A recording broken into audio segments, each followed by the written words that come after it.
Bonjour tout le monde. Everyone welcome. Everyone here in Canada and abroad. Je suis Jacques-Yann Bangoura, président du African Study Group, groupe de réflexion pour l'Afrique, au Conseil international du Canada, ici à Ottawa. I would like to acknowledge that the African Study Group is hosting this session from Ottawa. We see the traditional territory of the Algonquin Anishinaabe. Je tiens absolument à souligner que nous tenons cette session à partir d'Ottawa, territoire traditionnel non cédé du peuple Anishinaabe. Dear members of Africa Study Group, dear members of the Canadian International Council, dear members of the Canadian African Diaspora and the African Canadian Diaspora, dear members of Norman Peterson School of International Affairs here at Carleton University, Your Excellencies, members of the diplomatic corps, dear guests from all backgrounds, un respect bien sûr avec toute norme protocolaire qui s'imposerait. I welcome each of you.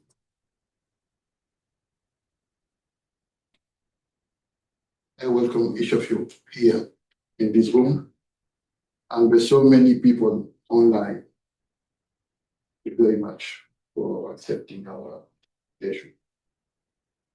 Yes, we are immensely delighted to welcome you to this hybrid webinar on the economic dimension of the Canada strategy for Africa, 1 year on progress, partnership, and prospects.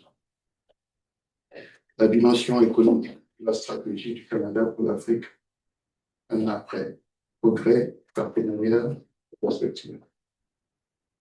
Chers collègues, the Africa Study Group was established in Ottawa in January 2007 as a committee of non-partisan Canadian Institute for International Affairs with a basic objective to foster discussions and support research and action to increase Canada engagement with Africa. The creation of the Africa Study Group responded to a concern that Africa was risking marginalization and losing visibility in the eyes of Canadians and the Canadian government.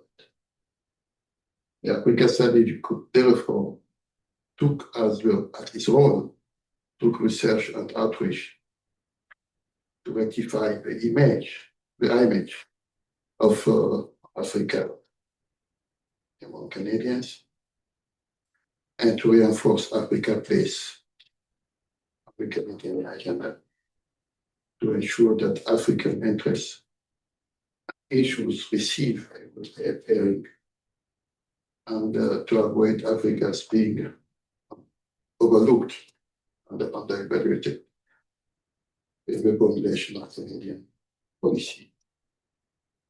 It is the view of the Africa Study Group, founding and present current members, many of which have a long experience of Africa and of African-Canada relationship, that reinforcing ties with Africa corresponds not only to African values, to Canadian values, but also to its interests. À la lumière de tous ces efforts du Canada-Afrique, nous sommes heureux d'avoir aujourd'hui cette brève conversation, nous dirons les conversations célébratives, célébratoires, un an après le lancement de la stratégie canadienne pour l'Afrique. Please note that event and sessions of the Africa Study Group are strictly guided the principles of independence, impartiality, and fact-based analysis. Before passing the floor to our modérateur, je voudrais insister sur le fait que today we receive a lot of phone calls from our friends abroad. So I will reassure them that this event is recorded. So those who are approximately 7 to 10 hours away from us, I will let them know that. Okay. I've been asked to raise my voice. I will do that. So our friends in Africa, I apologize. This event is going to be registered and recorded. So please, you can go to bed. It will be recorded and then we'll get the recording tomorrow. It's like just missing a book again. Please note that sans d'autre protocole, je dirais, je me fais un devoir maintenant de passer la parole à Thélie, qui est notre hôte ici et qui est le président de l'IFCHA. Thélie, je vous passe la parole. Merci beaucoup, Sheikh, et merci à tous ceux qui sont en ligne. J'espère que vous m'entendez. Évidemment, un grand merci à tous ceux qui sont dans la salle. My name is, for those of you who don't know me, my name is Teddy Sami. I'm the director of the Norman Patterson School here at Carleton. Delighted to continue the partnership with Africa Study Group that we've had over several years, and I'm also a member of the group. As many of you know, this Canada-Africa strategy was released March 6th of last year, so tomorrow will be exactly 1 year. I think it's a very important time to have this conversation, given what's happened in the last year in particular. A lot of things have changed. Obviously, as somebody who follows development very closely, we all know that there have been profound changes in the development assistance that is provided by Canada, but many other countries as well, including the United States. So this is a very crucial time. But development is not just about development assistance, it's broader than that. And if you look at the Canada-Africa strategy itself, it has several pillars. And so there are a number of strategic areas that include diplomatic engagement, the reduction of poverty, support for development, empowering youth as one broad area under the development pillar. There's another pillar in partnerships for peace, security, and human rights. And then there's a final one on advancing shared priorities through increased engagement on the global stage. But today we will focus on one particular aspect of the strategy, which is economic cooperation, because we can't cover everything. And I think even economic cooperation is a big pillar, but I think it's very important for the African continent. So I'm delighted to be moderating this conversation, and I'm going to introduce our three distinguished panelists who are going to be speaking for a few minutes each, I think about 10 minutes or so. On my left is Drew Smith, who's the Director General for Pan-African Affairs at Global Affairs Canada. Drew has over 30 years of experience in the field of international development and international relations. He co-led the design and launch of Canada's International Assistance Innovation Program. Before becoming the Director General for Pan-African Affairs, he was the Director General for International Assistance Policy, where he led Canada's engagement on development issues at the G7, G20, and the OECD. He also oversaw Canada's contribution to the SDGs finance discussions at the UN. Drew holds a PhD in political science and international relations from Australian National University, and he's also a graduate of NIPSIA. So happy to see you again, Drew. Next to Drew, we have Suzanne Taylor, who's a principal in the strategy and engagement team at FinDev Canada, Canada's development finance institution. Suzanne works at the intersection of public policy and development finance to advance private sector-led growth in emerging markets. In this role, she supports strategic initiatives that enhance Canada's global development impact through sustainable investment. Most recently, she has led FinDev Canada's leadership of a development finance institution track under Canada's G7 presidency. Before joining FinDev, she served as Director of Policy to Canada's Minister of International Development, where she provided strategic advice on Canada's international assistance priorities. Of course, she's had a very distinguished career in development as well, in addition to what I've said. And then we will be joined online by Edward Ansa Akufo, who's an associate professor of international relations and chair of the Department of Political Science at the University of the Fraser Valley in Abbotsford, in Canada. Edward previously served as president of International Studies Association Canada branch and as director of the University of the Fraser Valley Centre for Global Development.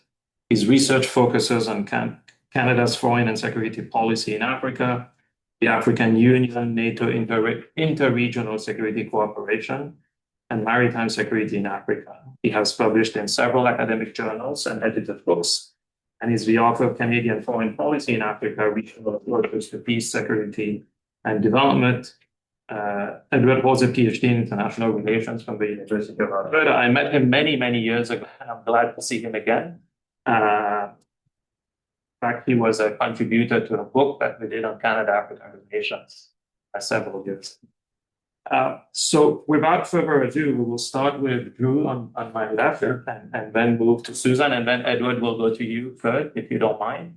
And I hope you can hear me clearly. I see you nodding, so it means my voice is a bit louder than Shake's, which is good, so everybody can hear us.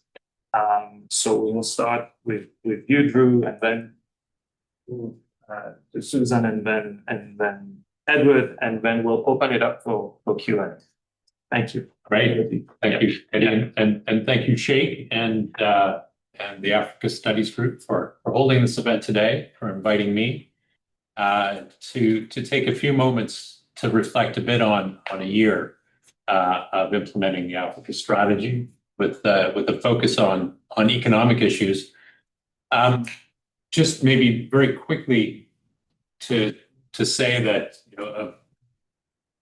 there are 5 pillars, I believe, of the strategy. We'll test there to remember how many pillars we had, but the central focus of the strategy really was to build on the development success that Canada had over many decades in Africa, and recognize that in renewing and strengthening our relationships with African partners, it would mean establishing close peer-to-peer relationships and building out economic partnerships.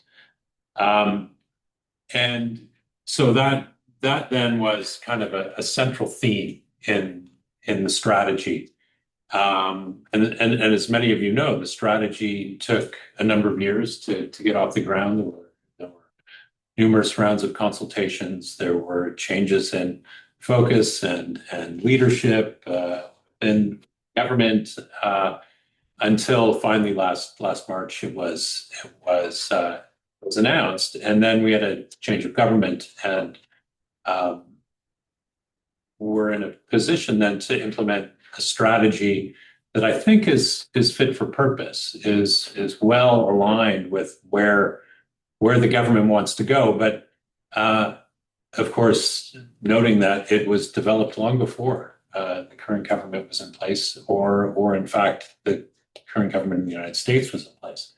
So all that to say that I think we did a good job of foreseeing where we would want to be going, building really on what we had learned from years of development assistance, and listening to our partners in Canada, in Africa, and around the world about where Canada should be going. And just to note that Canada, in discussions with partners in the G7 and elsewhere, it's clear that the direction that this strategy is taking us is consistent with where other countries are realizing they need to go in terms of deepening those economic partnerships with African countries, building out relationships with African diaspora, those people-to-people ties are essential. And then, of course, continuing to work on development assistance and our multilateral relationships and in peace and security.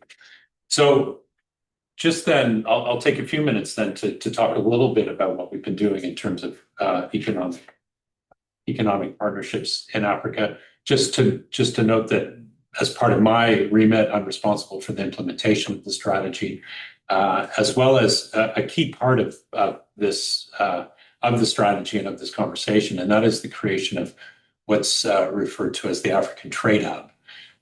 So the African Trade Hub is, when I describe it, you'll kind of go, oh, maybe not that big a deal, but for us it is. Generally, within the way we're organized in Global Affairs Canada, our trade resources at headquarters are divided up geographically. So you would have a trade resource that would be responsible for multiple markets and would sit with our colleagues who are responsible for bilateral affairs or development assistance. So the focus really was geographic. What we realized was that didn't allow us to think more broadly about trade and the relationship between trade and development and trade and foreign policy. You could do that at a country level, but you couldn't do that at a continent level or in terms of implementing the strategy. So by bringing all our trade resources in the branch into the hub, it's given us a lot more capacity to work on trade issues and economic issues across the continent and in I think, a more robust policy terms. So the hub has been central to the work that we've been doing. We've also been looking at how we work across government. So it's great to have Suzanne here. We've been working very closely with FinDev, been working very closely with the EDC, Export Development Canada, and also the Commercial Corporation of Canada, CCC. What that has meant is that we have been able to, I think, as a government, to look across the full spectrum of investment opportunities in terms of what role global affairs can play in terms of our trade commissioners, what role can our development assistance, our grant funding for our international assistance program play in relation to FinDev and the work they do and in relation to EDC and the work they do across that broad spectrum of economic partnerships that includes our trade, includes our international assistance, and includes our policy. So probably the first real example that I can point to of this Team Canada approach was in Rabat at that African Investment Forum last year, where we were able to join forces, FinDev, EDC, and Global Affairs, to sit down with the African Development Bank, with African Finance Corporation, with some bilateral partners, with the private sector, to talk about how do we advance our shared objectives around trade and trade diversification, but also in terms of building out our development partnerships that help support those trade efforts. I've just come back from Cape Town at Indaba, where we talked about the Libido Corridor and how the Libido Corridor is very relevant to Canada's G7 relationship, something that I imagine Suzanne could talk about, our relationship with other DFIs, but also our relationship with other partners like the African Finance Corporation, who FinDev has developed a very strong partnership with and provided lending to. That partnership, I think, is evolving, and we're seeing my time in Cape Town. We had some very good conversations with the African Finance Corporation, looking at how we can use the work that they're doing in Africa, investing in Africa, to support our development objectives, but also look at how that investment can lead to procurement opportunities, for example, Canadian companies along the Lobito corridor, but elsewhere in Africa. And so those are, I think, two examples of where we've tried to be very deliberate about building out our trade and our development footprint and expertise, and we're going to do more. We are looking at different pilots in different parts of Africa, looking to strengthen the partnership that we have with FinDev, with the diaspora in particular. Another area that I should maybe mention is the work we're doing in Canada to try to promote Africa as an investment and trade destination. I think there's a really important story to be told about the African diaspora in Canada and the focus they have on export and investment opportunities in Africa, and how as the government of Canada we can help support those efforts. I'm also looking at ways that we can coordinate with different partners in other parts of the world. At this moment, it's hard to imagine. I was in Dubai a couple of weeks ago. I was in Turkey as well.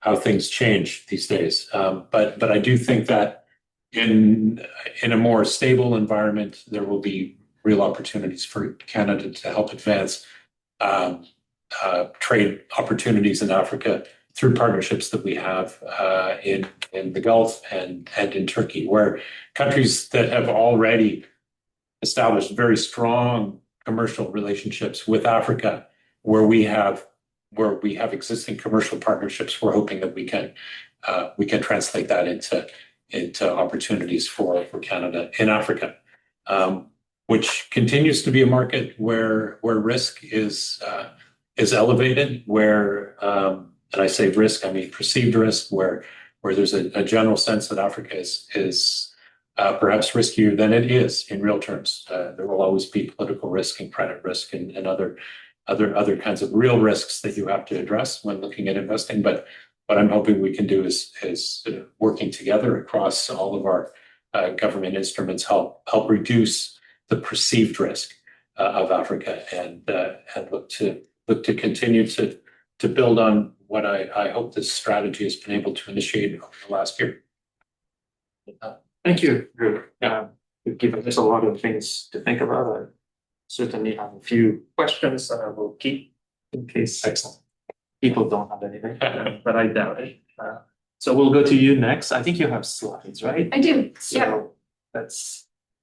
So just while the presentation, thanks, Cameron, is going up there. Just thanks so much on behalf of FinDev Canada for the invitation to be part of this important conversation today. And we're really happy to share with you a little bit more about FinDev Canada, which and also how we're aligned with with Canada's Africa strategy that Drew has sort of summarized today. And it's just on a more personal note, it's really nice to be in a room mostly full of a next generation of scholars, and hopefully individuals that are looking to perhaps at some point get involved in international development or foreign affairs and look to bring their ideas to solve some of these really challenging, these real global challenges that we have around us. So thanks so much. So just to get into FinDev Canada, so let's just move to the next slide. Who are we? And you can kind of flip through to the, you can keep going, thanks. So FinDev Canada is Canada's bilateral development finance institution, and we were established in 2018. So we're actually the last of the G7 countries to establish what we call in the acronym a DFI.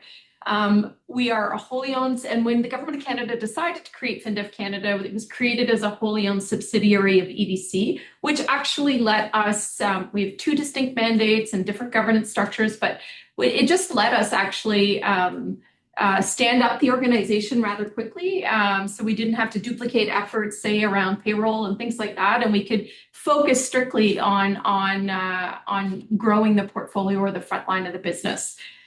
We support, as a development finance institution, we support development through the private sector. So we provide financing, investment, blended finance solutions, and technical assistance to support sustainable and inclusive growth in emerging markets and emerging and developing markets. As Drew had mentioned, we were established to complement a range of tools that the Government of Canada has to address development challenges in these markets. But of course, our focus is uniquely on growth and prosperity through private sector investment.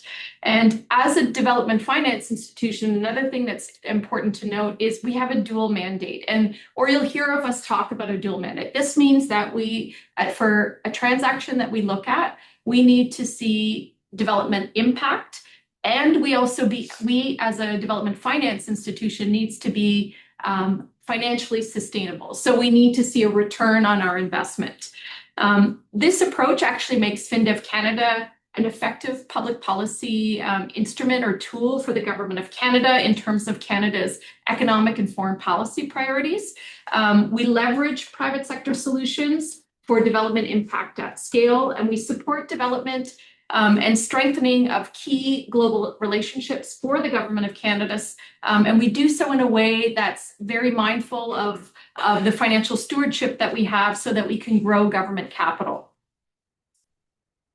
In terms of what we do a little bit more, we can move on to the next slide after that. That's right. Just a little bit on the financial product offering that we have. So we do as I mentioned, loans, blended finance, and equity. So in terms of our loans, this means that we can support a company's operations or expansion plans. We can also extend flexible long-term private equity growth capital to high potential companies in market. And then we, of course, provide blended finance solutions through our concessional finance facility, which that facility, you can do a lot, and I'm happy to have another conversation on concessional finance, perhaps another time, but you can do a lot of different things with concessional finance. And the facility that we have is very much focused on mobilizing private capital investment into emerging markets. It's worth noting here that our ticket range, so the amount of money that we're going to provide to a private company or to a transaction, is in the range of between at the floor $20 million and at the ceiling 75. We can go over $75 million, and I share that with you because it is a data point that's important. It gives you a sense of the expected performance of the companies that we work with, and also the significant capabilities that they have. We can move to the next slide. In terms of our regions of operation, at inception, so in 2018, we had important choices to make. And at the time, we had a choice. We decided to focus on Sub-Saharan Africa and Latin America and the Caribbean. So to this day, and I'll get to that, Sub-Saharan Africa actually represents about 40%, just over 40% of our portfolio. In the last few years, as part of Canada's Indo-Pacific strategy, we've gotten authority and additional capital to be able to move some of our business into the Indo-Pacific. So we are now more of a global institution, which was, I think, always envisioned when the Government of Canada decided to stand up a development finance institution. Just the next slide. So in terms of our priority sectors, we're guided by three priority sectors. So we work in agribusiness, forestry, and their value chains. So we always say from seed to supermarket, if that's helpful. We work in sustainable infrastructure, and in those subsectors, we're really looking at sustainable energy, so renewables, water, sustainable transportation, and also digital connectivity. The bulk of our portfolio right now in sustainable infra is really focused on that first one, renewable energy, and it's starting to grow across, but it's just because we're a younger institution and we're just starting to grow out that part of the portfolio. And then our third priority sector is financial industry. And here we work across financial intermediaries, local banks, really supporting them in terms of their ability to on-lend. So that's our conduit to small and medium enterprises in the markets that we work in. And then also, of course, through supporting these types of institutions locally, we're helping to strengthen local capital markets. So I'll just move quickly into our portfolio. Yeah. So as I'd mentioned, we are focused on building an impactful portfolio. So as a DFI, we want to see, as I mentioned, we want to see development impact when we look at a transaction, and we assess for the current development impact that a transaction has, and then the potential that transaction will have over time or over the length of the investment that we have or financing that we have with them. So we're guided by 3 development impact goals. So we need to see positive change around climate and nature action. We need to see positive change around gender equality. So here we're looking at mainly women's economic empowerment, but we use gender equality now because we're seeing opportunities that stretch beyond the economic empowerment piece. So yes, quality jobs, yes, opportunities for leadership, how are companies looking at leadership opportunities for women, but it also covers off sort of the products and services that some companies might be offering. And then we also are seeing opportunities to influence companies around, say, their HR practices in and around, access to healthcare and things like that. So that's why we use a broader band there. And then finally, our impact around market development. And this largely refers to how we can support job creation or quality job creation in the companies that we're supporting. So if we look to the portfolio itself, right now we're standing at just under $2 billion US in the portfolio, so assets under management. This is roughly 61, I think now. We just closed a couple of deals this quarter. Clients in our portfolio, we do have repeat clients, and that's actually a really good thing for a development finance institution. And you can see here sort of the distribution across both markets and financial product offering, as well as by sectors. So you'll see a very large concentration on financial industry. So this is our work that we would do with financial institutions or equity funds or cooperatives in market. And there's a couple of reasons for this. So there's a high impact offering here because if we support a local bank I was talking to a student here in Nigeria, for example, right? They can develop products and services that are appropriate for the markets that they're supporting, right? So if they will know more about, say, the needs of rural communities or agricultural producers, and they can develop products that are accessible to them. Much more difficult for us to do from Montreal, where we're headquartered, right? The other thing is during COVID, we did a lot of work, like many DFIs, where we weren't able to go into market to do due diligence on companies. We were landlocked like much of the world at the time. And so we grew the portfolio quite a bit around working with financial intermediaries or the local financial industry. And that was quite common for many development finance institutions. Those are heavily regulated industries. We can do due diligence from a distance, and we were able to actually get much more capital into markets at a time where those markets really needed it. So in terms of sub-Saharan Africa, this slide just sort of gives you a sense of, like I mentioned, where the portfolio in Africa really does represent almost like over 40% of our activity. It's a priority market. It's always been, as I had mentioned, since inception of the organization. And we have just under over $1 billion Canadian, or just over $700 million US of assets under management in this region across our 3 priorities. And you can see that sort of predominance of the financial industry here, as well as some activities that we do in agribusiness and sustainable infrastructure. And then just before I close, I'll just maybe walk you through 3 examples of companies that we're working with. So one is the Energy Entrepreneurs Growth Fund. And this is a good example of our work in sustainable infrastructure.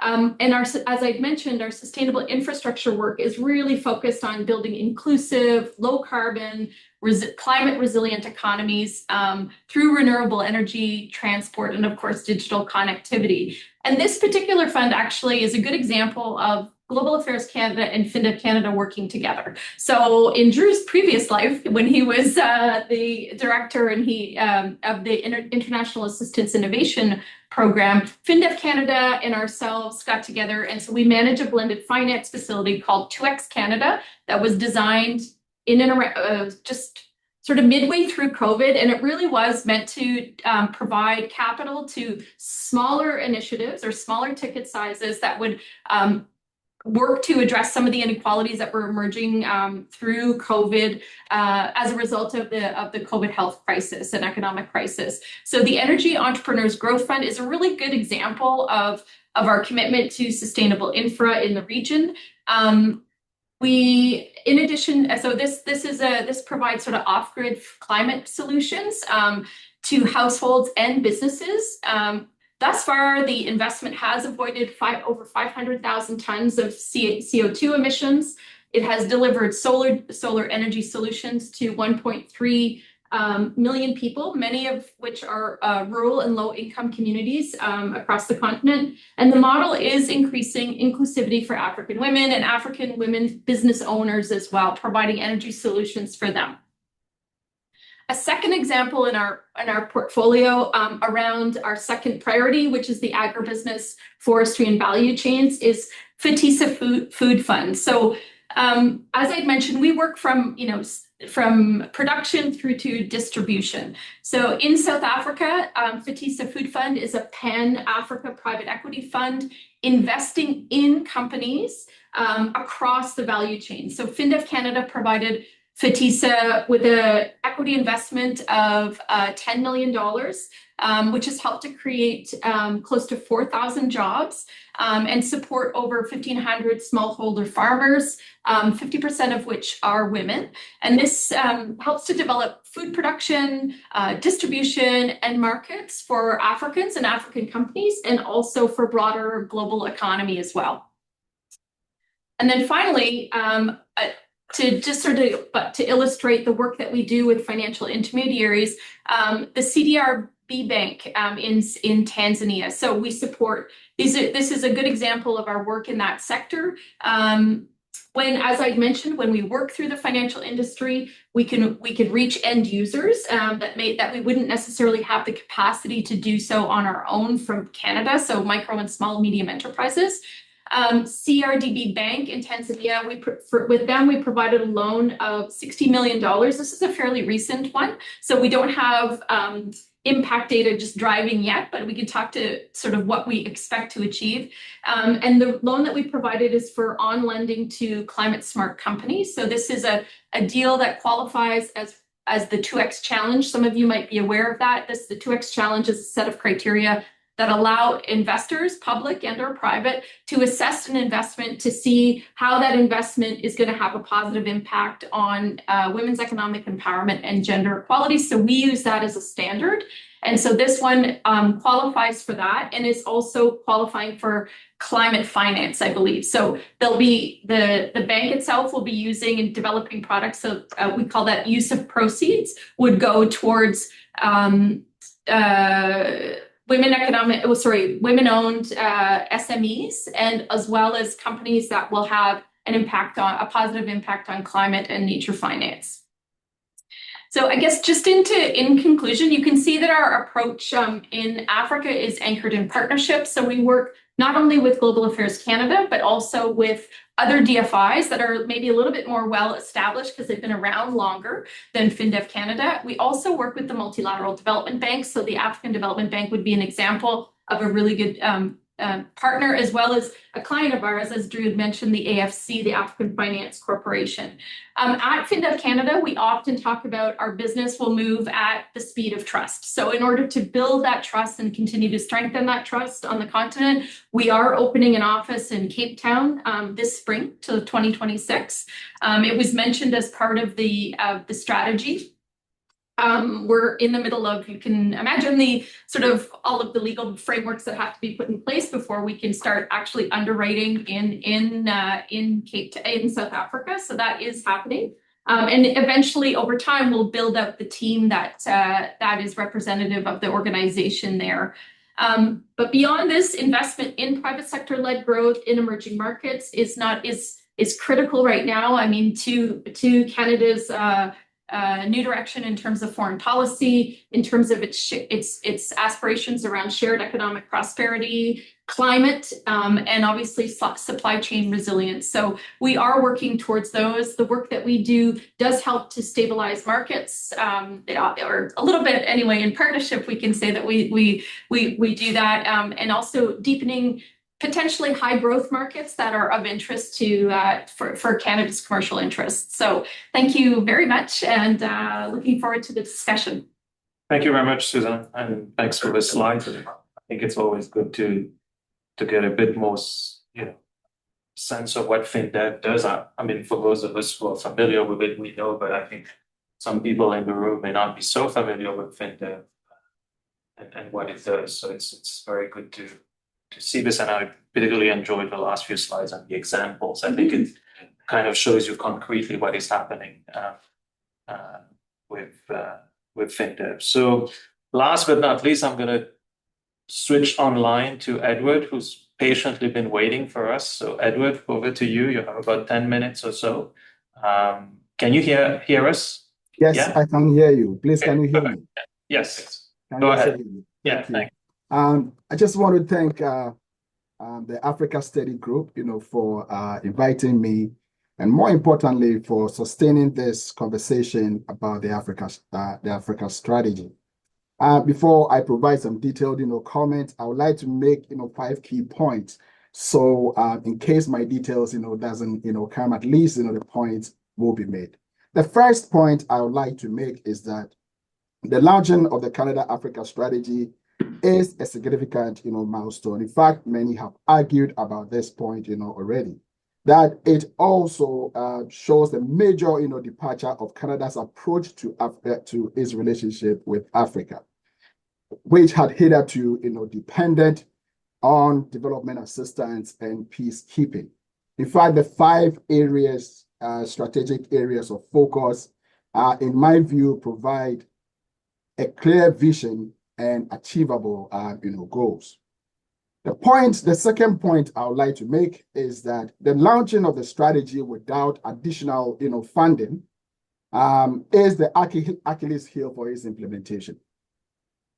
Third, that Canada lacks the infrastructure capacity for spontaneous and massive shifts in the implementation of the strategy, and that actual results are very likely to be minimal in the first few years. And this is because Canadian policy has been extremely reliant on foreign, aid, and that makes a transition to mutually economic partnership, mutually economic, partnerships, challenging. The third point I would like to put across is that Prime Minister Carney's, government is yet to take ownership and marshal the needed, resources for the implementation of the strategy, as the government's geopolitical priorities firmly, lies in deepening of economic, relationship with major allies, in Europe and middle powers in the Indo-Pacific, region. The last point I would like to put across is that the Africa strategy has become the single most important rallying point that has led to the mobilization of the African diaspora in Canada and also on the African continent. And that has generated unprecedented public interest in Canada-Africa relations since the turn of the 21st century. This phenomenon, I wish to submit, can potentially impact on future electoral outcomes. Now, there is no denying of the fact that Canada has launched its first ever Africa strategy. In fact, as Professor Sami, said, tomorrow marks exactly 1 year that the strategy was launched. And this strategy has been launched in the midst of a changing, global order. In fact, the Prime Minister has clearly articulated a point, that we are in the midst of a rupture and not a transition. In a sense, the African continent itself has provided a clear collective, voice that in the middle of this transition, they are not going to be passive bystanders in the remaking of the world order. That is demonstrated in the policies of the African Union and also in its activities, across the African, continent. In fact, His Excellency Ben Mark Dendre clearly, pointed out and echoed, the sentiments of African leaders when he said to the House of Commons, Standing Committee on Foreign Affairs, that international trade, foreign affairs and international trade, that Africans no longer expect development assistance. They expect investment. Now, this is instructive in the sense that the Africa strategy primarily seeks to transform the economic relationship between Canada and the African continent. Yet implementation has been quite slow at best. I think it is fair to argue that although the launch of the strategy came with no additional funding, Global Affairs, Pan-African Affairs, Bureau is providing bureaucratic leadership that is necessary to sustain the strategy. And I think some commendation should be, they should be commended for, for these, efforts. Now, I think that the strategy, presents a moral clarity, for the Canadian government really to change or to shape its policy. And that GAC's, leadership through the Pan-African Affairs, Bureau is crucial to moving the strategy, forward. In fact, the Pan-African Bureau's, it's building, relationship with the African, diaspora. And that they have engaged these African diaspora groups on several, occasions. In fact, my understanding is that 30 or so of such, relationship or, engagements, have occurred over the past year. That is quite significant. And I'll mention that it is quite unprecedented, at least in my study of Canadian foreign policy towards Africa, to see such, deep relationship between Global Affairs Canada and, the African, diaspora. Now, aside from, GAC, the international trade, minister, Manenda Sidhu's, meeting with the African Diplomatic Corps on June 18th, 2025, is one of the first, signals of, the Carney, government to really take some ownership of this Africa, strategy. Now, at the gist in terms of, actual progress, one could point to a few, items, here for the sake of, time, that the signing of a nuclear agreement, partnership with South Africa, for example, represents a very significant, achievement under the current, administration and its push towards, deepening relationship with African states. Now, it is also important, to mention that the Prime Minister mentioned the launching of negotiations for the signing of foreign investment protection agreement with South Africa. Now, I need to add that this is actually not new, because Canada has been in that process way beyond the assumption of office of the prime of this current government. At the diplomatic level, I think one could also mention the fact that the appointment of Canada's special envoy for Africa and a special envoy for the Sahel are important steps. These took place under the Trudeau government, but it is all part of the efforts to deepen relationship or build relationship with the continent. And I must say that these are quite crucial, because since it will help to extend the capacity of the existing 27 diplomatic missions that Canada has on the African continent. Now, when His Excellency Ben Mark Dendre appeared before the Senate, the House of Commons, on January 27th this year, he mentioned, that Canada is actually making some significant, progress, and that he has led Canadian businesses to the Africa, the intra-African, trade, forum, for example. And these are clear signs that at least without, funding, the diplomatic, the diplomatic sector, I should say, is helping to move the strategy, forward. Yet, in spite of all these progress, or these good signs of, a policy or a strategy that, lacks, funding, the single most important observable fact about the Africa strategy is that Prime Minister Carney is yet to make a single public pronouncement about the Africa strategy. At least I have not read it, unless someone can point me to one, in the course of this, in the course of this session. Now, I think that the Prime Minister missed three key occasions where a mention of the Africa strategy would have demonstrated political commitment to advancing its goals, its five strategic, goals, or the five strategic focus of the strategy. The first was at the G20 summit in South Africa, where he clearly, said that the African, to paraphrase, Africa was not one of the immediate priorities, of the government. This statement was somehow, corrected by the Foreign Minister, Anita Anand, when he appeared before the Senate, committee, but he said that Africa is a priority. But this is yet clearly to be seen, because fast forward, to the Davos, World Economic, Summit. This is a summit where Canada clearly, articulated its principled and pragmatic, approach to the world. Yet in that speech, it is also quite clear that the African continent was not really, a priority. Now, the third one had to do with a private sector initiative, which was organized by the Toronto-based Canada-Africa Business Chamber of Commerce in Namibia.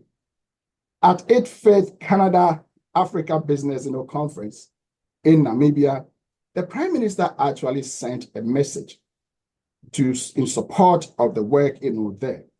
But what is also curiously missing in the message is that the Africa strategy was not mentioned, at all. I think that these three occasions really provide a very clear signal as to where the priorities of the government, lies. Now, I'm making these points because I'm not trying to put an argument that the Prime Minister should mention the Africa strategy at every turn.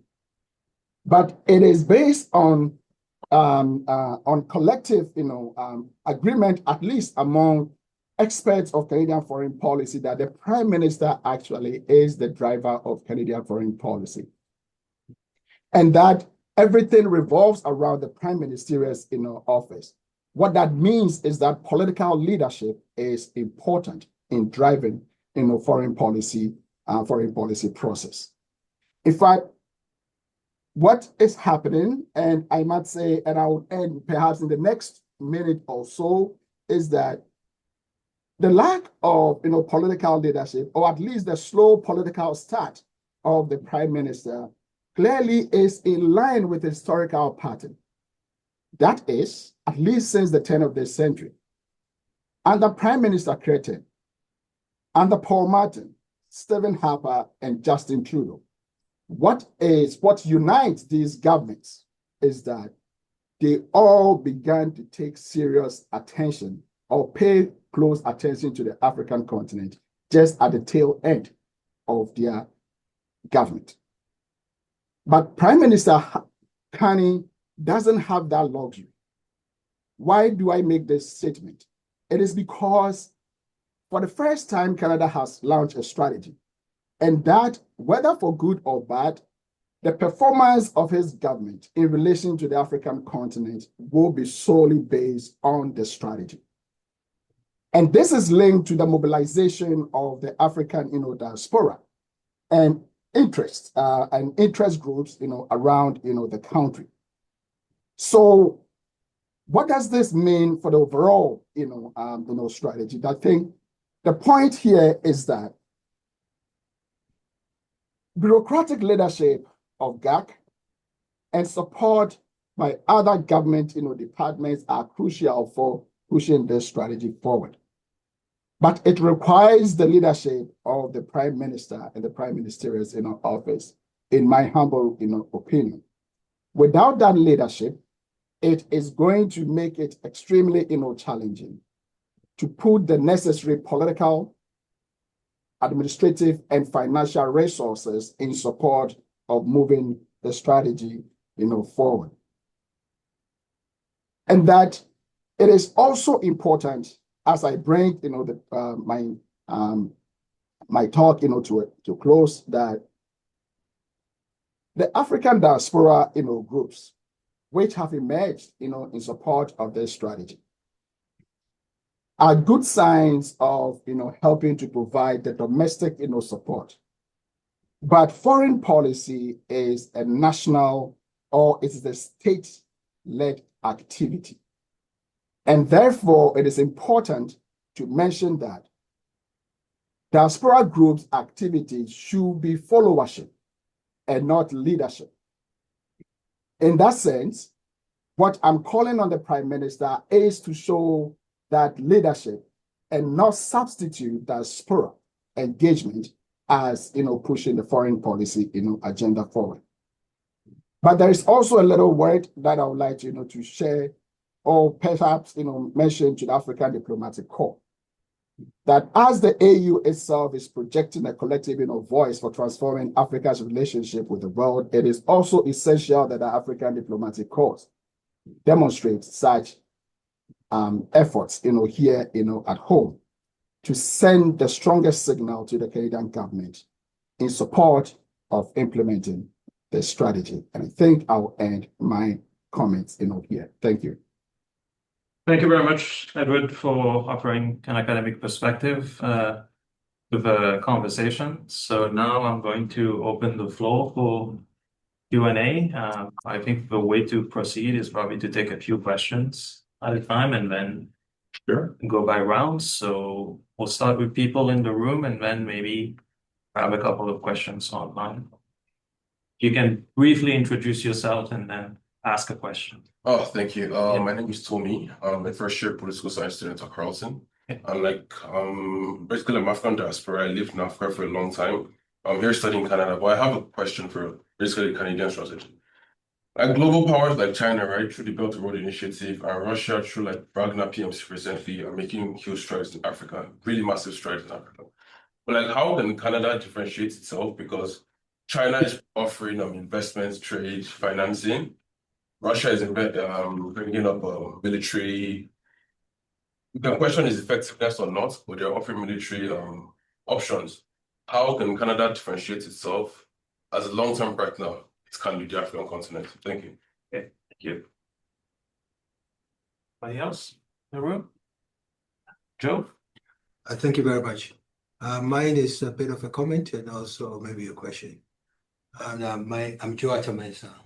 Until 2023, I used to work for the UN Economic Commission for Africa. In Andrew, your presentation, there is something you probably didn't mention. I didn't hear you talk about the AU. And also, I didn't hear you talk about the African Continental Free Trade Area. And I must, since I know for a fact, since I worked on it, I must say that without Canada, we may not have had the African, right, the AFCFTA. Why do I say that? Because Canada supported a center at where I used to work. This is called the Africa Trade Policy Center. And I think you continue to support. Maybe it's in another phase now. I don't know what phase it is now. But I think it was helpful for us at the time, over a period of time getting to the AFCFTA, is that there was a lot of technical work that we needed to do. And that technical work was done in support of the African Union Commission by the ECA, which is through the grants and the support that you provided. And this dates back, the support dates back to what you call the Canada Fund for Africa under Prime Minister Chrétien. So it's been a long time in terms of support, maybe. So I don't, even though now you have a strategy, I'm looking at the soft side, and I think you've been there for us, for Africa, in that sense. Right. If you look at the mining sector, there are a lot of Canadian mining companies in Africa. Again, there's another center which you also supported, which is the African Mineral Development Center, which used to be in ECA, but now is moved to the African Union Commission. So I want to state here and that you've been supporting us in the sense as being Africans. I'm both Canadian and African. So you've been supporting us in that respect. And I've worked on many times on this issue. So I hope that given that we don't have USAID anymore, or whatever, I don't know what form of development assistance that will be given from the US side, I think a lot of Canadians will be relying on you. I'm not saying that not like grants, but on the soft side, which is support to institutions for us to carry out the knowledge products. And I think it will be important that you continue to engage in that sense, because there's a lot of work that needs to be done in order to move the process forward. And Canada has been there. Having said that, I would also want to question you when you talk about economic partnerships, because you know the European Union's economic partnership with Africa, which did not go well, because in the sense that it gives the impression that it was trying to divide Africa in a way, in the sense that the Africans would like to have a Pan-African front, in the sense that the 55, I mean, it's 54, but we say 55 if you are AU, because of the Sahrawi countries wants to be seen as one, right? And so at times we like to see it that way, and we get worried when we see that in some of these presentations we say sub-Saharan Africa. We always, when we were there, we used to write reports by saying that African countries without the northern part, and that is totally different. And it's not the fault of Canada, because around the World Bank and all that, it divides Africa into sub-Saharan Africa and MENA, which is North Africa and the Middle East. But having said that, the question I have for you, in the sense when I talked about the EPAs, which is the European Partnership, it didn't sit well. So in terms of the economic partnerships that you're talking about under the strategy, and I must confess that I don't know much about the strategy, are you eventually, would it lead to a free trade area between Canada and Africa? And if that is the case, I think it would be good that you look at Africa as in total to have that kind of agreement, because as you know that Canada is searching for new partners, our trading partners, vis-a-vis because of what is happening to Canada because of the South. And therefore, it's important that you explore that. There's a lot that Africa has to offer. You're doing that in terms of the minerals. You're doing that in terms of some level of trade. It is great that what FinDev is doing for Africa in terms of now small, medium-sized companies to do well. But I think it would be great if you look into the whole idea that this economic pillar would eventually lead to an FTA between Canada and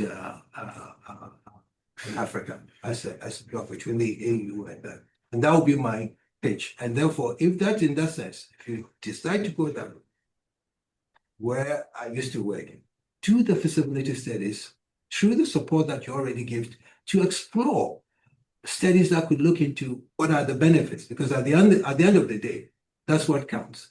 What is the benefit in terms of a free trade area between Canada and Africa? It has to be a win-win situation for both. Canada would have to grow; it will help grow its Canada's GDP, and it also has to lead to growth for Africa to address all the issues related to the issues that you mentioned, gender issues, poverty, the climate change issues and all that. So this is just, sorry that I've been too long. My apologies. Thank you. Anybody else in the room? Oh, Louise? So I have a question, but you raised partially what I was going to ask. Thank you for your questions. Your questions and comments are very useful. Thank you for the presentations as well. So Tell people who. Oh, yeah, I'm sorry, Louise. I'm Louise Rimet. I'm now retiring, but former. I spent all my life in international development up until quite recently, and also part of the CIC and the Africa Study Group. Louise is a bit modest. She was Canada's ambassador to Mali. Mali, Burkina Faso, and the writer of the very first ASG Africa Canada strategy, which looks quite a bit like. Well, anyhow, my question will be much at a smaller level, and it's to get the synergy between development and economic development and trade, and again in the mining sector, because I think Canada has some kind of moral responsibility to support the African countries, to develop their expertise to better manage their own natural resources, I think. So you raised it at the level of the African Union, which is important. So I'm raising it at the level of the actual countries where we are, we're making a lot of money with those. So how do you interact with the investors, the Canadian investors and the African governments at the national level to boost their expertise? Okay, so we have 3 questions. The first one on how Canada can differentiate itself from other actors, and then we have the FTA in mining with specific countries that we go. I don't know who wants to. You can, yeah, sure. I'm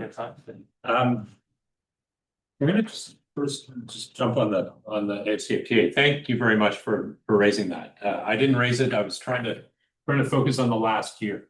But you're right. The work on the AFCFTA goes way back, 30 years. We have been. I completely agree with you. Thank you for highlighting Canada's very, very long-standing commitment to the AFCFTA, and it continues. That support will continue in whether it's through UNECA or in partnership with AFDB and the secretariat in Accra. But we see the AFCFTA as really critical to this, the building out of the economic partnership between Canada and Africa. And when we talk about Africa, we mean Africa, all 54 countries, but from our perspective, the global first, we don't have Egypt. Egypt is part of the Middle East, but all of Sub-Saharan and Northern Africa is part of the strategy and the work that we're doing. An Africa-wide free trade agreement with Canada, I think that would be something we need to save for an update to the strategy. I don't see that in the near future. We don't have any free trade agreements with African countries, but I do think that the idea that Canadian companies can benefit from intra-African trade that is built out because of the AFCFTA is very, very important. And we'll have to see how much success we can have as a supporter of the AFCFTA to ensure that it's fully implemented across Africa. And once that happens, then there would probably be a good case for something a bit more intense in terms of Canada's trade relationship with all of Africa. Just trying to see what else you had there. AU, again, I didn't mention the AU in light of the focus of today's discussion, but our relationship with the AU, I think, is excellent.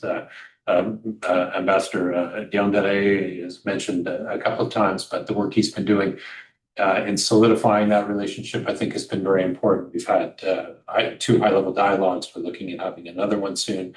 So, clearly that relationship is very strong and one that we rely on in a number of important areas. On the question of Canada's value proposition, we're not China, we're not Russia, we're not the EU. We have a very particular relationship with Africa that's built out on many decades of engagement as a non-colonial country with a strong francophone background. Our relationship with West Africa is very, I think, very special, built on cultural and linguistic connections. We have a very strong brand on ESG environments, our sustainability standards that we apply in our commercial relationships. For example, on the mining sector, we have something called the Towards Sustainable Mining Standards that have been established by the Canadian Mining Association. These help to differentiate all Canadian mining companies in contrast to any other country in the world, frankly. Having said that, Turkey has just taken on the Towards Sustainable Mining Standards. So there are others around the world who recognize the value of Canada's brand in certain sectors. But I would say that our brand is one of a trustworthy, engaged partner that is focused on strong values in human rights and looking at ways to reinforce multilateral standards.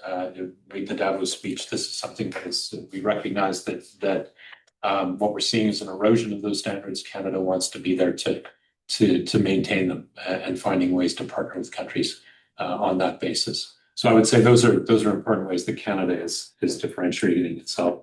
And to your point, Louise, on mining has not been a priority for the government since 2015. So the last two Liberal governments, we're seeing that change. Critical minerals are driving a big part of that. So the question of the energy transition and how we help support that through mining operations, I think, is something where we can. The way I try to see it is, I see mining as an ecosystem of different types of investments. We have, and there's this kind of cross-cutting element around governance and rights that partly comes through things like the standards that the Canadian mines bring to these different markets, but it's also our development investments in governance, in supporting the development of mining laws and cadastral support. We also, but looking at it from more of a commercial lens, we can work directly with mine operators, but there's this ecosystem of investors that and companies in clean tech and clean energy, renewables, on infrastructure, on training and technology transfer. All of these things are built into the way that our thinking is evolving around mining and natural resource management. Suzanne, do you want to? Yeah, I would only add maybe to Drew's comment in terms of differentiation. I mean, I completely agree with everything that Drew has said, but I think where we're starting to see Canada better define and use and line up the different types of public policy instruments in its toolkit, that it's not about sort of competing with the Chinas and Russias. I think it's on Canada to better figure out and quickly figure out how to optimize those tools. And I think you're seeing that in real time. I mean, we work quite closely actually with Drew's team, but I think there's now that Canada actually has like a development finance institution in place, that's a different type of approach to development finance, different than development assistance, and a different tool that can complement. And I think we're starting to see in real time, then what does that, when we roll out those public policy tools, what is the bigger offering for Government of Canada, and what's the bigger policy narrative at play? And I think it's an exciting time because of that. And I think not just in terms of the African strategy, which compels us to work differently within the system, but I think just what's happened over the last year, the last month, I don't know, the world is shifting very, very quickly, and we're seeing the need to better partner with our own institutions to be able to really represent what Canada's interests and needs are, and also respond better to what the opportunities and challenges are in the markets in which we serve. Okay, thank you. Edward, do you want to react to any of the questions? Yes, thank you very much. Yeah, I just want to make a very quick point. I agree with what Drew said about Canada being trustworthy, being friendly. And in fact, in my own work, in the past, I've talked about, Canada being a moral, power on the African continent with its moral identity. But I need to, mention that in a fast changing, world, there are no guarantees that these sort of perceptions are going to, to remain, especially given, other actors that are actively, engaged and engage on the African, continent. So the point is that it needs to be sustained. That moral identity needs to be sustained. Having no colonial past in itself does not necessarily translate into signing contracts, for example, deepening commercial ties. If those commercial ties are approached with a non-colonial, if you will, image, I think it will be well received by African, states. But that alone is not what is going to really sustain that relationship over time. The relationship will be sustained over time with real resources and clear, political engagement with the continent. So although I've written about this in the past in my book, where I argue about this moral identity, then it is important to note that it was within a particular, era, and that in this shifting global, order, where states have become more inclined by, material gains and benefit, moral identity might not mean so much for the African continent. It is the material gains that, they will get from their relationship with Canada. So it's very important to put that. Thank you. Okay, thank you. Other questions on that? We have two questions from chat. One for Drew and then one for Suzanne. Okay. So the question for Drew, how can Canada work closely with countries such as Turkey and the UAE to bolster its presence in Africa? Could you please elaborate on the potential risks and reservations that some countries may have? This is from Sky. Okay, do you want to the Yeah. second one as well, and then we'll take. And then the question for Suzanne is from Paul. I would like to know what priority FinDev Canada gives to disability inclusive development at a time when DID gains increasing traction in international development. Since 2018, what has happened differently with financing DID in Africa? Okay, and we'll take. Yes. Yes, Hi. my name is Nazik Yanawi. I am the Senior Director of International Programs at Oxfam, Quebec. Oxfam, of course, was involved in, inputting for the Africa strategy. And we work also in Africa in different countries. In our engagement with the Africa branch at Global Affairs, especially during this time when priorities have shifted to trade development, we wanted to see more of what is the value add of Canada in all development projects for the mutual benefit, not only as transaction, but also the values of human rights. In the mining sector, there's so many, Canada has guidelines for human rights that put in place, but I know from experience that embassies and high commissions don't have the necessary resources to enforce that. So we need to put that in our minds when we are doing trade development, especially with mining. Also social cohesion, something that countries need to see around all this trade, agribusiness, sustainability, and mining. So we want to just put that in front of our counterparts when we are talking about new development projects. I know there's openness from the Africa branch. We're having now discussions about new ideas, but we want to really emphasize that this is very important because this will allow the African continent to see us again as a non-colonial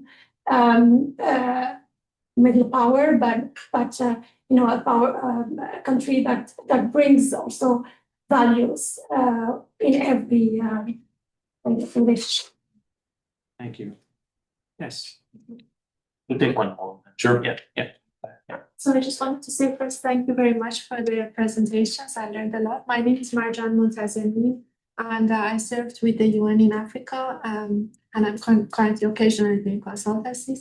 So my question is, I just wanted to say to our colleague who asked about China and Russia versus Canada's position, just to say that there's a point to that in terms of sheer presence when you're traveling or working in Africa. They are very present. But in terms of practices, and that comes to my question, is actually that, for example, although they're very present in terms of infrastructure and whatnot, and also exploration excavations, they are not really employing many African forces or young people in their projects. So, and I understand from the strategy that there's also a pillar for empowering young people, in addition to trade and investments and others. So, how do Canada make, like, what are the specific efforts you're making to connect these pillars together? Meaning that we know that for making investments, you also need to have a trained labor market. How are we investing in kind of bringing the labor force up to date, especially the younger generation? I know many African countries themselves are investing a lot in innovation, but what is Canada's role to make that happen better?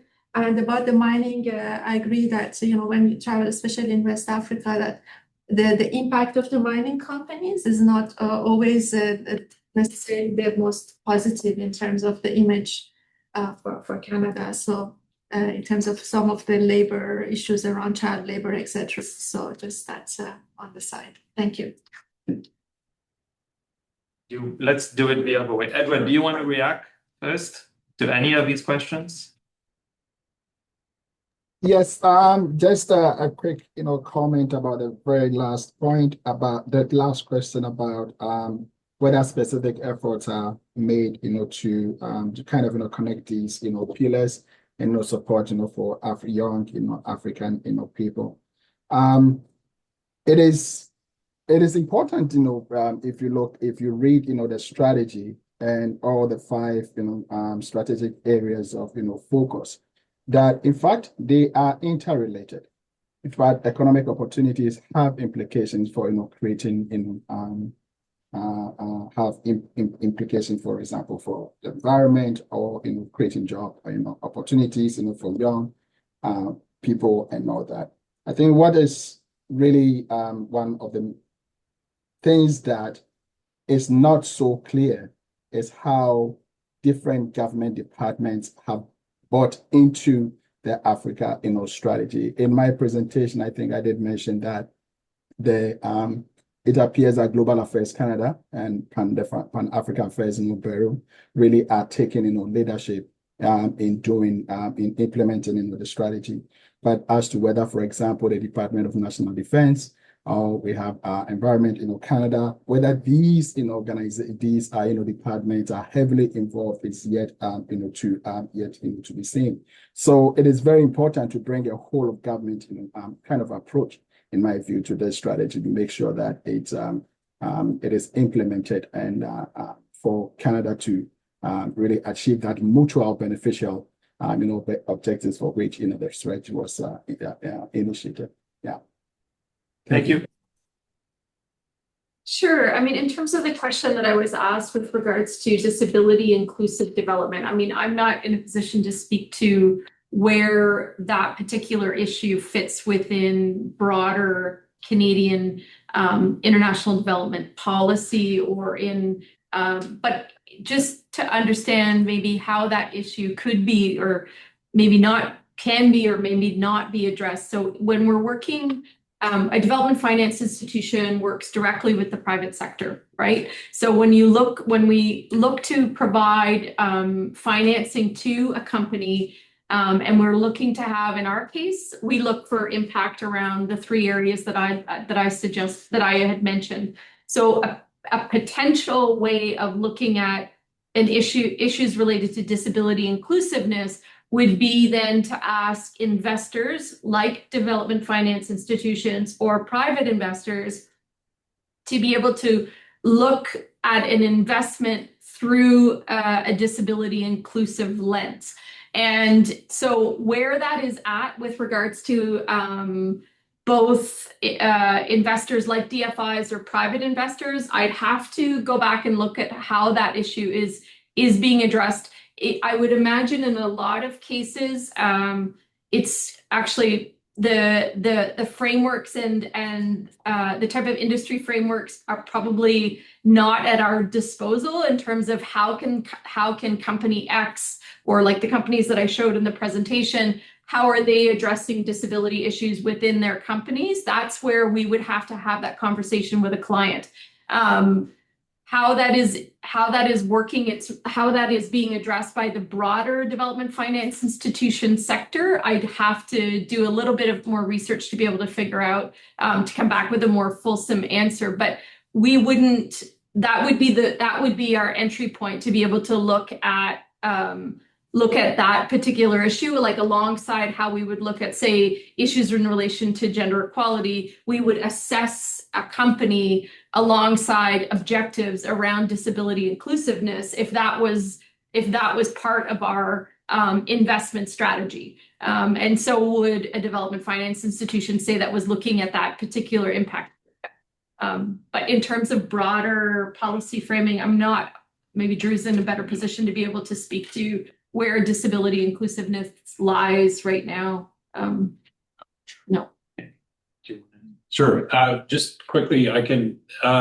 So Gulf states or Turkey in Africa, just 2 quick points. One is that anything we're doing is just building on kind of efforts that the government of Canada is making more broadly to try to expand Canada's footprint, trade footprint abroad.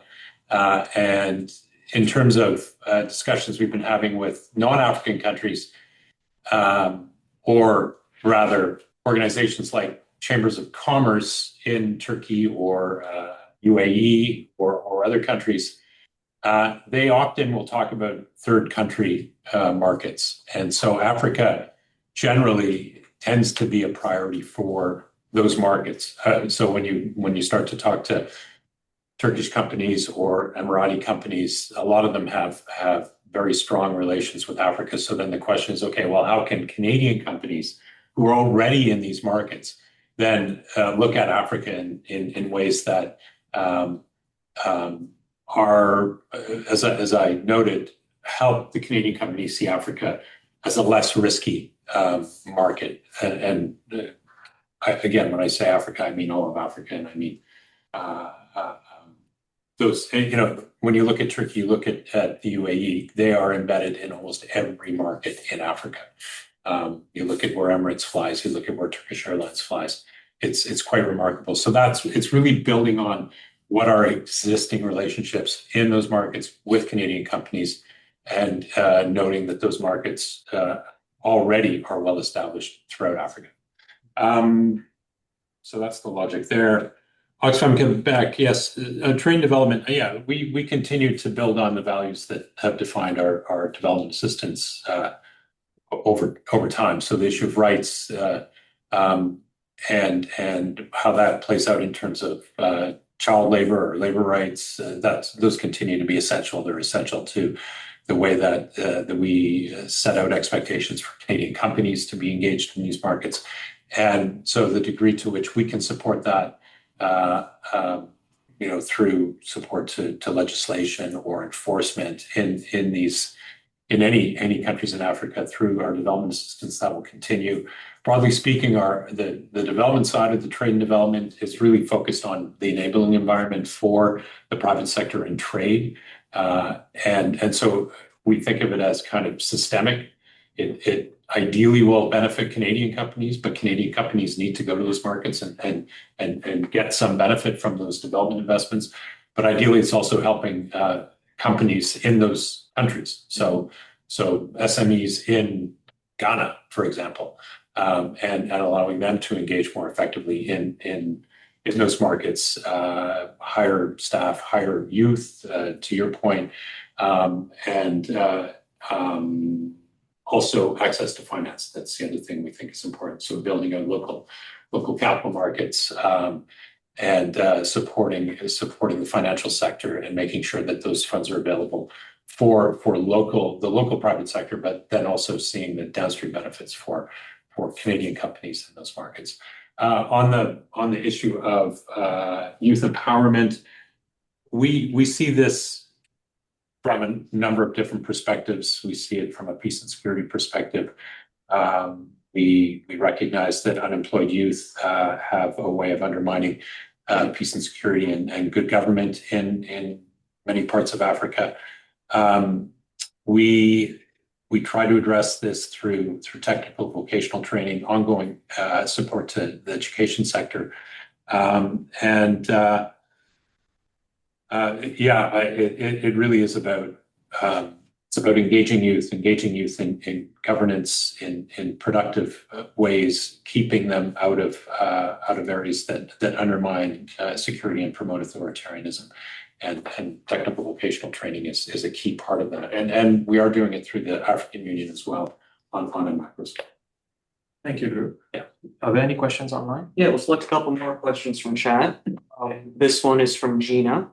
My question is whether you see Canada's Africa strategy as a true whole-of-government approach. Different departments, Global Affairs Canada, Department of National Defence, for example, often have different priorities when engaging with African countries, whether that be trade, governance, security, etc. I am curious on how engagement across departments will align long-term given competing priorities. And then the second question is for Professor Kufo. In your assessment, what are the conditions that need to be met for the government to seriously consider a trade mission to the continent by 2027? And that question's from Anthony. Anybody in the room with questions? Thank you so much. My name is Demi. I'm a graduate student. My first question was in regards to the Canada-Africa strategy. Speak up a little bit. Sorry. Yes, my first question was in regards to the Canada-Africa strategy that you're discussing. This strategy was released, as we know, before the current government and after the election of the current government has been put in place. As we've been discussing, to some extent, there is that tendency of thinking that maybe we're not going to get to the point of the strategy given the fact that it was released before this government. Would you be able to kind of discuss on the continuity of this strategy, regardless? The strategy is recognized by this government and it's defining everything we're doing in Africa. My second question was the de-risking aspect, which is we discussed about the whole risks that comes with investing in Canada, in Africa, sorry. How, as FinDev, but also Global Affairs Canada, what are some of the mechanisms that you're trying to put across to minimize the fear, this perception within Canadian investors to invest in Africa and to kind of remove, to de-risk the perspective of investing in on the African continent? Thank you. Maybe we'll take one more. Huh? You have a question? Yeah, I have a question. Actually, it's not a question. It's not my question. It's a question from my friend Davos in Congo. He said I couldn't go to sleep because I wanted to watch the session. That's good for you, my friend. So he's asking Susan, why is FinDev not covering the Maghreb countries? That's his question. So a minor question. Yes. Quickly. For Drew to answer the question on risk. The work that we've done that finds that Africa is being punished because of this perceived risks. Because at times we find that comparable countries, same whatever assessment, Africa always is charged about 200 basis, but in some cases 300 basis points because of this perceived risk. And it may not be accurate. And I don't know what your thoughts are. Just one quick point, as you may be aware, there is now an African credit rating. Yes. So we'll see if they change the perception. Okay. But anyway. I'm losing track of questions. Yeah, there was one on the whole of government approach, trade missions. I think you've answered the third question about whether this strategy is the current government strategy. Suzanne, there's a question for you about engaging in the Maghreb, and then the risk perception. Right. Okay. So on risk, yeah, I mean, it's fascinating. That's what many studies have found. In fact, international financial institutions have well documented data that indicates that the return on investment for their African investments is much better. The default rates are much lower than what is expected within commercial investment standards, and that comes from something called the GEMS database. And Canada, as a shareholder in the IFIs, has been pushing for greater access to the data that's in the GEMS database as a way of helping to reduce that perceived risk. On risk, I would just say that there are a variety of risks, some of which a DFI like FinDev can address. We can address through our ODA. We can also, I mean, quite frankly, one of the best ways of addressing perceived risk in Africa is to take people to Africa, take companies to Africa. So having trade missions to Africa is a great way of de-risking those markets. Again, noting that, you know, there are real risks that exist in these markets that you would need to continue to address, but addressing those perceived risks, I think is equally important. Am I missing anything? The whole of government approach. Oh yes, the whole of government. This is so I mean, technically this was rolled out as a global affairs strategy, but the implication is that it is a whole of government strategy that other departments would take it into account when making decisions about Africa. I would just add, in terms of I mean, we're not there yet, I would say. Like, instead of like we had to make choices as a new institution. And I would say, though, that we invest in a lot of private equity funds that have portfolios that have exposure across the entire continent. So I think going forward, as we continue to grow as a development finance institution, and we continue to be aligned with, of course, the government of Canada's priorities, we would see a progression of our footprint in terms of investments across the continent. To date, we have to make choices. We have to also find opportunities, and also is about our networks that we have available to us. So we are just about to open an office in the opposite direction,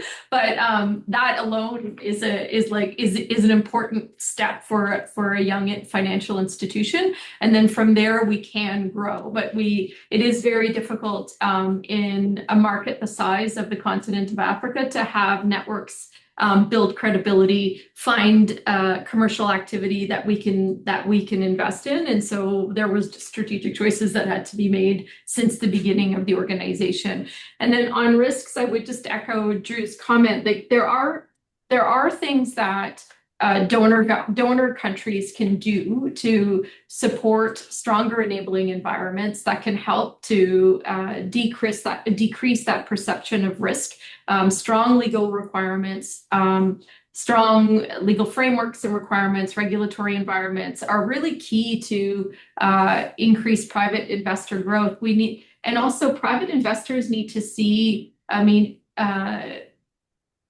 they need to see track record. They need to see it's kind of just boring finance, right? Like, as my colleague would say, it's like they just need to see it over and over and over again to be able to then be convinced of it, right? And then there's things that we can do as development finance institutions, like the access to concessional finance, which allows us to take a little bit more risk than, say, what we often refer to as our core capital. So we can go into a deal and we can accept a greater amount of loss. We can create and structure a deal that allows private investors makes that deal a little bit more interesting to private investors. And then also, there's the reality of the investment strategies of investors. We spent last year under the G7, we established something called the Infrastructure Investment Council, and it constitutes 12 of the largest or global infrastructure investments and asset managers. And in order when we were designing this council, we had long conversations with them to learn about what their interests are and what are their motivations, right? And there is something about meeting them where they're at, right? So they may not at this particular time, given market volatility, be there, but they are paying attention to what's happening in emerging markets and developing economies. And I think organizations or financial institutions like development finance institutions need to continue to cultivate those relationships with private investors, even if private investors aren't ready today to go into some of these markets, but to be able to continue to, we're like counter-cyclical, right? We can continue to be active in these markets to demonstrate that there are opportunities, that there are projects that are bankable and investable, that there are networks of companies and other types of non-commercial networks, like what the Canadian government can provide, that can really speak to investors, so that when markets do turn, investors are there and know that DFIs are good partners that have deep knowledge of how these markets work and have deep connections in those markets. And I think that's a really important play, that it can take a long time. That's why we're in it for a longer term sort of business venture, if you will. But those are important pieces, and like Canada having a DFI now is an important piece to that, right? Because we can go in and be active alongside our peer DFIs, and we play that counter-cyclical role, and we can encourage Canadian investors in the longer term. It takes a long time though to get there. Thank you. Edward, you have any reactions? Yes, very quick one. So the conditions, to be met for, trade, mission. I think, and I need to link this to the earlier point that, I made, that there is no denying that, Canada has a positive, image on the African, continent. There's moral identity, but sometimes it also becomes, the excuse for not doing more, or for not, venturing into areas that Canada is quite worried that it might, affect its image, on the continent. In fact, that has to do with, it links to this perception of, this risk, the African continent as a very risky, area to do business. This whole perception of, being a conflict-ridden, continent. I think that how we can create conditions, to help to de-risk, or to kind of, change this whole perception, first will come from, leadership, political, leadership. One of the key things that can be done practically is state visits. State visits, to African, to specific, African states.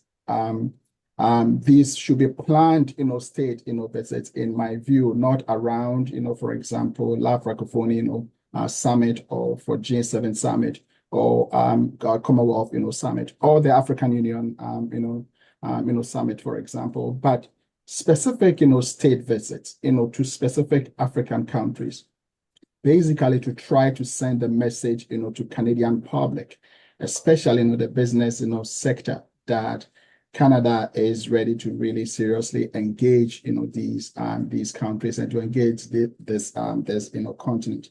Now, this is very important, because I think one fact I need to make this one quick point. When we talk about similar demographics, between Africa and comparing that, to India, what is important to note is that the African continent is made up of 54 independent states. India has the similar population, with the African continent, but India is a single, state and a single government, allowing for easy, if you will, partnership with that, state. Now, having said that, it is important that the government itself, begin, to partner with the specific African states. But my suggestion will be to make it regional, based, especially, strengthening regional economic, its partnership with the regional economic, communities. And that sending, this signal is very important, to open the doorway, to support private sector, engagement. For example, with the work that the Canada Africa business, chamber, for example, is doing to support, these initiatives. The last point that I would like to make relate to, perhaps it is about time that we also put some we begin to think about developing or put in place a financial incentive to support Canadian businesses that are willing to invest on the African continent. This perhaps may be done through FinDev and its work there to expand FinDev capacity to deal with risk seriously on that, or a completely different fund that will help to support these initiatives, because I think over time it is the whole perception of the African continent, as a place where we can only do aid. It's so ingrained in our collective, approach, to the African continent that it's going to take such drastic, in my view, efforts, to try to change, that perception moving forward. You want to quickly comment? Just quickly, Yeah. just in terms of like, I think I hear what you're saying. I just think we have to be careful though with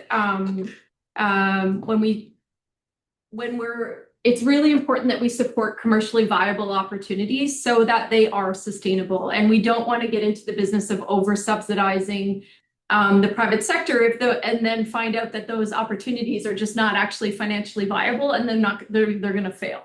Right. So I think financial incentives, interesting proposition, but we need to be very careful on because the development finance, those are scarce commodities. That is a scarce commodity. Concessional finance is even more of a scarce commodity. So we want to be very, very judicious in the how we use those dollars.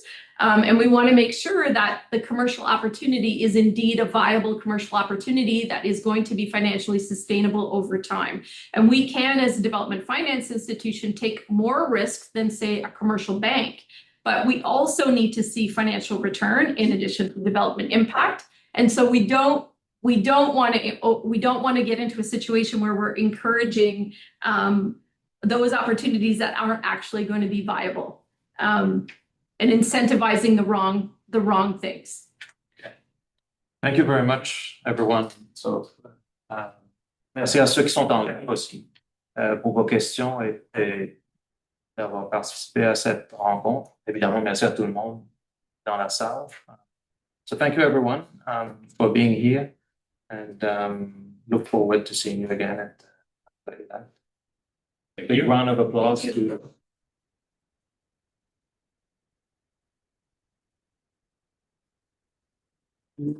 Just to add that the next event of the Africa Study Group will be on Sahel. We have to discuss these issues for so long. With everything what is happening there, I think we should discuss it. Then we will go to the issue of the mining in April. So in March, that will be Sahel. In April, will be mining companies and minerals. And we will try to get first speakers. Thank you so much and have a good day. Bye-bye. Thank you. Thank you. Thank you.